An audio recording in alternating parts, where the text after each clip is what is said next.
struggles. Thank you so much, Vincent. Now let's talk a little bit of you coming onto the world stage and a very, very young age. How did you pull this off? On one hand, you're doing training 10 hours a day, but on the other hand, you are a student. You have to go through the journey like many others. So do share with us more. Gladly. So we're going to switch gears now and talk a little bit about my academic journey now that we've covered my athletic journey. So being of Chinese descent, being Chinese American, and having parents who both went to Tsinghua, which is the best university in China, the academic standard in my family has always been very high.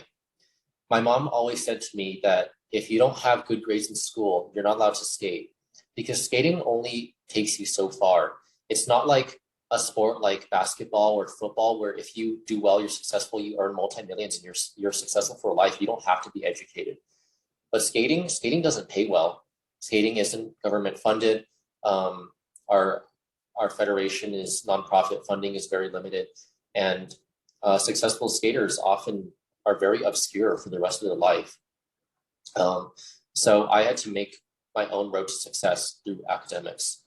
So from the time I was young, I was in advanced programs. My mom had me doing 6th grade Singapore math workbooks when I was in 2nd grade. I was trying to stay ahead of the curve. And obviously, when I switched to online school, I knew that it would be a big challenge, because online school quality just generally is not as good as regular school quality, especially in the Bay Area, which is one of the most competitive academic areas in the world, honestly. So when I switched to online school, I was in 4th grade, but they had me do a placement test. And the placement test ended up allowing me to skip grades. So I skipped 3 grades in math and 1 grade in all other subjects. And the logic for skipping grades, because my mom knew that it would be a big challenge for me. But we did it for a couple of reasons. Number one, the school recommended it, obviously, based on the results of my entrance test. But secondly, I knew that if I skipped grades, I would be able to graduate a year or 2 early, and then I would be able to take the 2017 to 18 Olympic season off from school and just focus on skating entirely, and use that extra time to commit fully to skating. And obviously that paid off, because I made the 2018 Olympic team and had a great Olympics. And then the third thought was kind of a contingency plan. If skating doesn't work out, if I end up quitting skating at some point, maybe during my teenage years, well, I've already skipped grades, so I've kind of already learned the material a little bit ahead in online school. So if I have to go back to regular school in the Bay Area, I can go back to my normal grade, and I'll already kind of know the material, and I'll have an advantage. So that was the mindset for skipping grades. Because I was ahead, I took my SAT subject test at 13 and 14, or at 13, and I took my ACTs at 14. I moved to Colorado then, and ACT is what we take in Colorado. So that's what I did. I did tutoring for that. Obviously, I put in the extra effort. For English tutoring, I had a Stanford professor who would tutor me and a small group of Bay Area kids from 4th through 9th grade. And so, I talked about my mom driving from Northern to Southern California and back every single week. Well, I would do my tutoring in the evening right after getting off the long car ride. I would just get back home and start the tutoring right away. No time wasted. When I was training in Southern California, I did so much extra stuff to try and get ahead in school. For example, every Friday after my 3 hours of training on the ice, we would drive 1.5 hours to Irvine, and then I would do my workout in like the 100-degree weather. I would do a long, hard workout. I'd be so tired, but then I would go right to tutoring right after that, math tutoring. I would be doing calculus tutoring, and it was like 2 or 3 hours long, and I would be like falling asleep while sitting next to the tutor. I remember like just falling like this and having to catch myself and hoping that the tutor didn't notice. Um, and then we would be leaving the the tutoring and SAT prep center as like the sun was setting. Because it was too late to drive back, we would stay overnight in the garage of a doctor's house. And then the next morning I would wake up and I would do SAT prep class the whole day, and then we would drive back. So I spent all the extra time I could afford to trying to prepare as close to an advanced student's route as I could. So I decided to try and apply for some colleges when I was 15 years old. I knew that I wouldn't be necessarily going then, but I wanted to kind of get the experience and see if I could get into anything with where I was at, because I mean it was the end of junior year when I was 15. That's the time when people start doing that stuff. So to meet the UC University of California requirements, I had to. So they didn't accept the science courses that my online school did. So I had to commute to a different school in heavy Southern California traffic on my training days to do hands-on labs for my biology, chemistry, and physics. There's a visual performing arts requirement for UCs. They also didn't accept the courses that my online school had that I could do. The only way I could do it was I could either take courses at my local college, or I could either do APs or I could do college level courses online. I didn't really like the APs that my online school offers, so I decided to take college level online courses. So I took a lot of extra steps during high school just to get credits, just to meet college requirements, just to go above and beyond. A lot of skaters don't do that. Most skaters will just try to focus on skating and make it their whole life, because I mean, to be successful in a sport, that's generally what you have to do. So yeah. Can we move on to the next slide now? Perfect. So in 11th grade, I had just moved to Colorado, and where I moved, there was a pretty good regular school where an Olympian that I knew had gone there during her highly competitive years, and she had taken that route. So I decided to try it for myself. And part of the reason I decided to do 11th grade, which is the hardest and most taxing year of high school, in regular school, even though I knew that would make my skating harder, is because I wanted a complete high school experience. I didn't want to go into college having done online school for the last like 7 years and not know what's going on at all, because that's how it was. I didn't know what was going on at all. I didn't know how a period schedule worked. I hadn't been in a physical classroom since I was 8 years old. I didn't know how anything was happening. But what a lot of skaters will do is just, what a lot of people will do is just continue to stay on the easy route and keep and stay in online school. I knew if I stayed in online school, I could have gotten straight A's easily, and it would look way better in my transcript. But I decided to prioritize having the complete high school experience before going to college. And so I went to 11th grade at Cheyenne Mountain High School in Colorado Springs. This allowed me to adapt to different environments. So I did not know how to socialize at all. I was completely out of my element. I didn't know. I had never had to go to school and be in different classrooms for different subjects before. It was just all about adapting and evolving with my environment. The first week of school, I was gone because I had an international competition. So I missed getting to know all my classmates. I missed the beginning of all the classes, which is sometimes the most important part. And, I came back so discombobulated, had no idea what was going on, but I just got right into it. I basically started off behind. Um, the Not even 2 weeks later, I was gone again for another international. Um, this was just a common theme through the whole year. I missed finals review week because of the most important competition of my season. I came back from Europe, got back the night before my math final, and then went in at 6 a.m. the next morning to do my math final. I still succeeded that year academically, but it was just very difficult.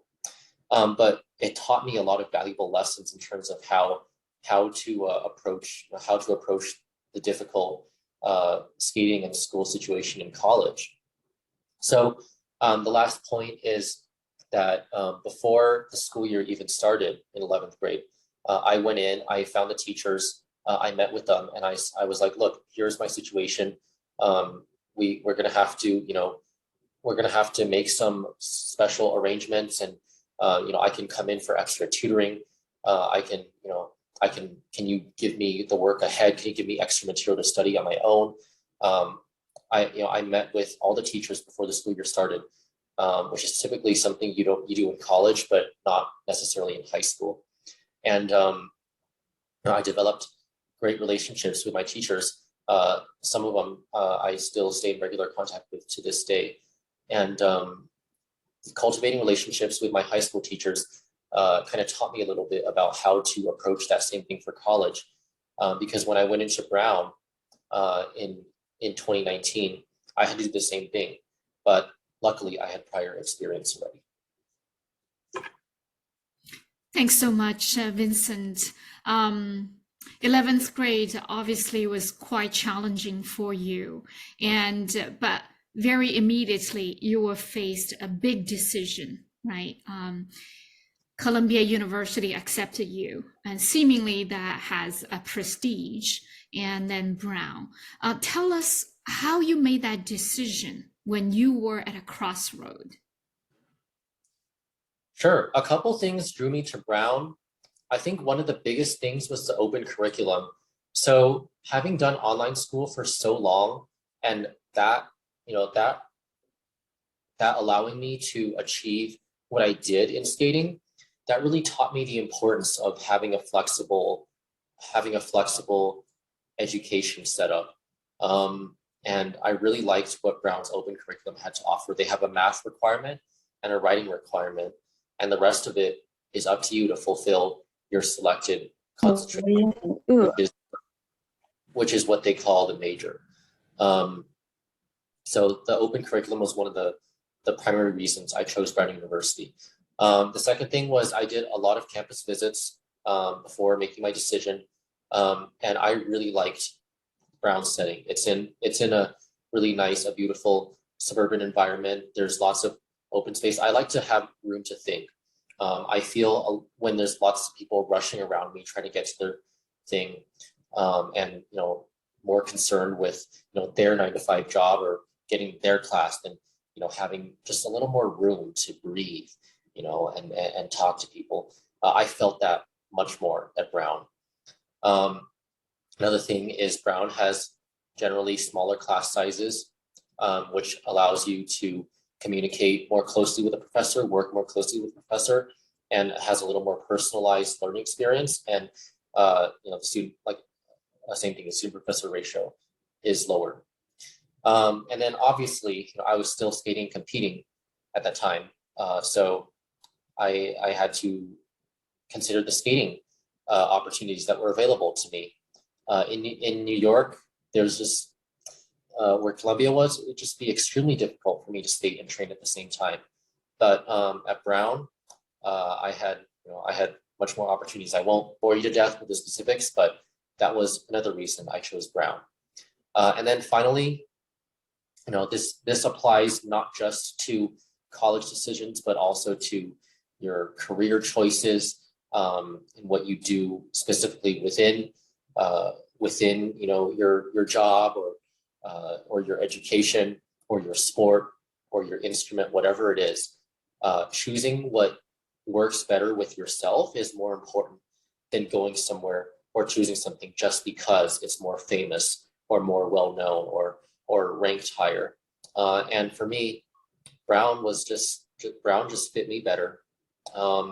So yeah, that's that. Thanks so much, Vincent, to give us a window into your life, not just as the world's top athlete, but as a student, and stumble and struggle and persevere through that. So I want you to leave our audience some takeaways here. So over the course of my athletic and academic journey, I've learned so many things, gone through so many experiences, positive and negative. And through this entire journey, my family has always been behind me.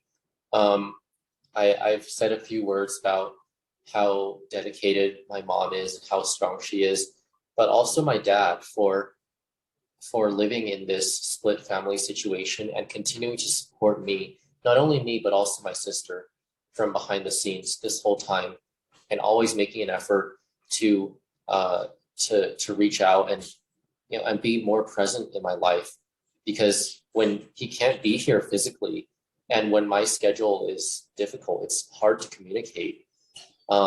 So I'm extremely grateful to both of my parents for supporting me and being behind me and allowing me to work towards my dream my whole life. Not only are my parents, my family, a huge part of the village, that the proverbial village, also my coaches, my psychologists, my trainers, my nutritionists, my mentors, my tutors, my peers, everyone around me has contributed to my Olympic journey and my academic journey in some way. I had people from U.S. figure skating, people who had nothing to do with my college decisions. They came with me to Brown to talk to like some directors and deans and help me figure out what my situation at Brown was going to be like, and help ask for accommodations for my needs for training. Making these sort of connections has been super important, and in anything, in any career, connections are a huge part of your future success. And so having my team around me and having so many great people around me to help me, they've allowed me to succeed as much as I have so far, but taking advantage of those connections will allow me to succeed even more in the future. One more thing, the growth mindset I've had my whole life. Basically, it can be summed up in a couple of words. Whether your experience is positive or negative, there's always something to learn. That's the growth mindset. So if it's positive, what went right? What did I do leading up to this to prepare for it? Or what did I do in the moment that allowed me to succeed? And how can I repeat this for the success?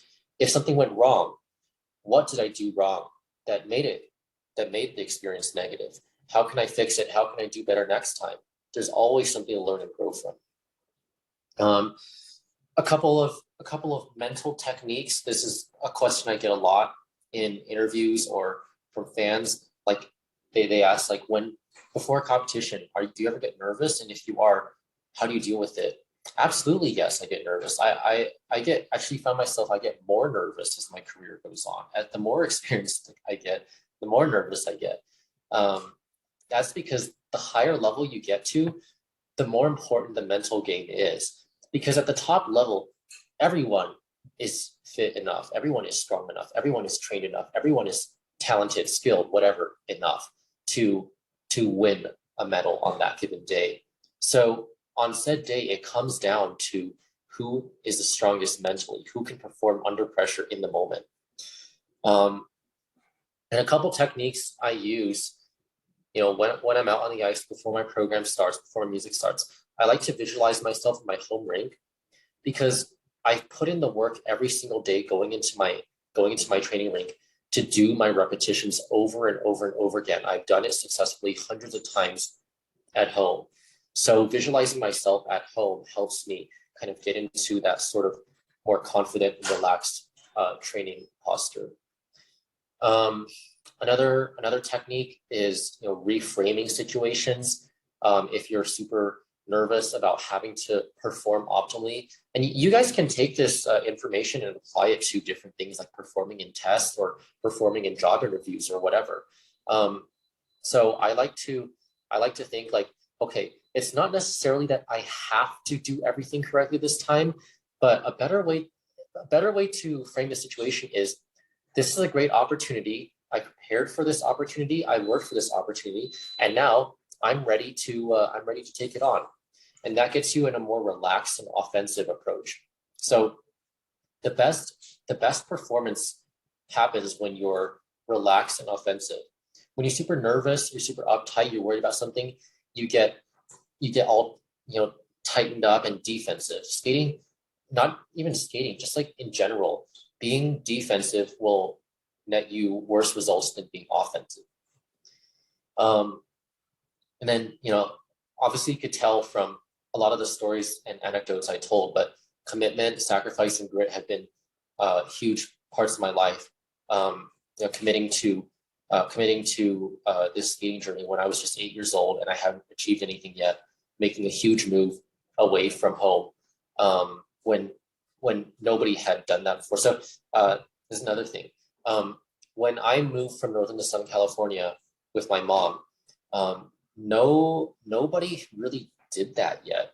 There were a lot of skaters in the Bay Area, a lot of Chinese American skaters just like myself who wanted to be successful at some sport or something extracurricular to put in their college applications. But nobody was willing to give up their life in the Bay Area, their quality education in the Bay Area to pursue that dream.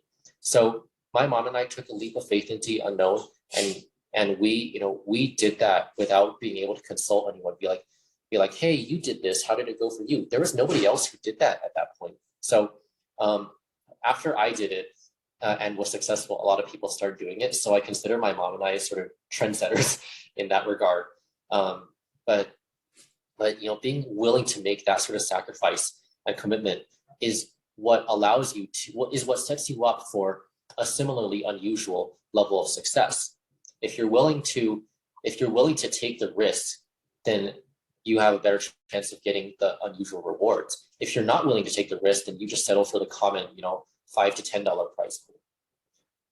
And then grit, being able to tough out the difficult times. My mom has taught me so much about grit.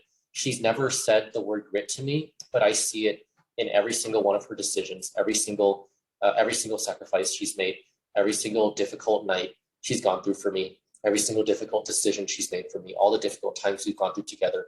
She truly showed me what grit is. She didn't tell me. Show, not tell. Great writing tip, by the way. And present day, where am I at now?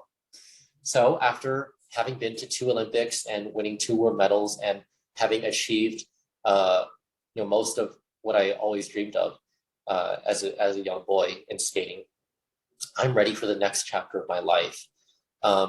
So a lot of people have been asking me, are you going to compete another 4 years? Are you going to go for the 2026 Olympics? Well, being a top level athlete requires full commitment to that. Being a top level student requires full commitment to that.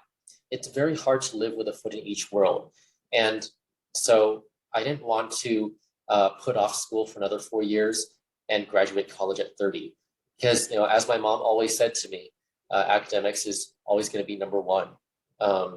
Skating only takes you so far. You have to have a successful career. So as of right now, I am planning to go to school full time, starting in the fall. I'll be going into Brown as a second semester freshman, and I'm just so excited for all the opportunities that are going to present themselves to me. I'm doing math tutoring right now. I'm reading up on different topics. I'm still skating a bit because I have a tour in Japan coming up, so I need to be able to perform at a high level for that. But I'm also staying fit, working out a lot. I don't want to gain a freshman 15. I want to stay in shape. because that's part of me. Like a huge part of my identity is being a skater, being extremely athletic, and being able-bodied, and I'm proud of that. So I'm looking forward to being able to stay in shape while I'm at Brown.